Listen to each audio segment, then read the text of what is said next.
Bonjour, Anin. We're presenting a retrospective exhibition of Minnesota artist Carl Gaboy. Carl is Boisfort Anishinaabe and Finnish, and his art reflects the traditions of both cultures and his roots in Minnesota. We recorded Carl discussing 6 of his paintings in the exhibition. One of those recordings follows this introduction. Well, from family stories and from the stories that I heard growing up, we're not talking about the myths here. We're just talking about what people did and how people harvested things and how they lived. A UMD graduate with a master's degree from the University of Montana, Carl taught American Indian Studies and watercolor for 18 years at UMD and the College of St. Scholastica. A lifelong learner and teacher, Carl has become an accomplished historian in northeastern Minnesota. From the time he was a UMD student in the early 1960s, Carl Gaboy has dedicated his life to visualizing stories through art and teaching others. His art is held by private collectors, educational institutions, tribal organizations, nonprofit and commercial entities, museums, the Superior Public Library, and Voyageurs National Park. Carl is a Minnesota treasure, and we are honored to showcase Carl and his contributions through this retrospective. As you listen to each recording, you will not only experience Carl at his best in storytelling, but you will also learn details of an event in Carl's family, Anishinaabe cultural traditions, and Minnesota history. We know you will enjoy these recordings as much as we do, and we look forward to sharing with you this seminal exhibition of the art of Carl Gaboy at the Tweed Museum of Art.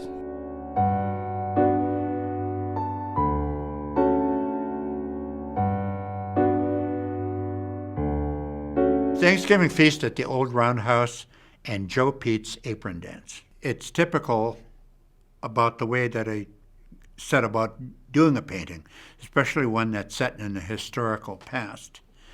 And I was going through a kind of a blank period for a while, and I was visiting my parents. This was in the 1970s, and they asked if I had been painting anything recently, and I said no.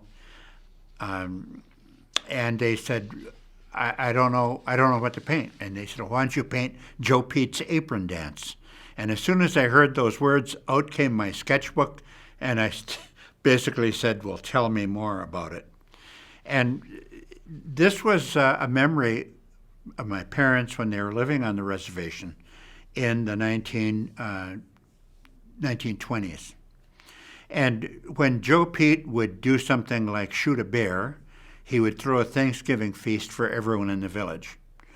And he would do all the cooking. He'd make a great big stew in the dance hall. In my painting, I show the interior of this log building, which was a kind of an interesting folk architecture on reservations at that time, which were, they called them roundhouses or dance halls. And so all the people in the village came, bring their own plates and spoons and cups, and he would wear what he called his dance apron, which was made of the feathers of a mallard duck. So it'd be an iridescent green made up of duck feathers, of the mallard drake. And today we'd call them a dance apron. I'm not sure what they called them in those days. And he would wear his bells, and he would dance from the big pot where the stew was cooking to where he'd serve the guests. And he'd dance to them and dish out with his dipper from his bucket the feast, the stew. Women sat on one side, men sat on the other. And why the genders were segregated, I'm not really sure. At the time that my parents were telling me this story, I just didn't think to ask why that was the case. But it was a Thanksgiving feast, and in the middle of the feast there'd be a prayer given, and then as people were winding up the feast, the spokesman would once again conclude the feast, and this was primarily so that the Thanksgiving feast, let me put it this way. Thanksgiving feast was to ask the spirits of the bears to leave us alone, that they would offer themselves freely to people to be consumed, to be eaten. And in exchange for these niceties, like giving a feast for the whole community, the bears' spirits would leave us alone. They wouldn't torment us or they wouldn't attack us. And I thought that was such a nice story of the reciprocal nature of Indians with the natural world.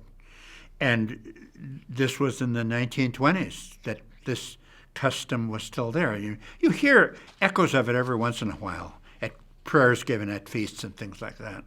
So it's not something that's disappeared.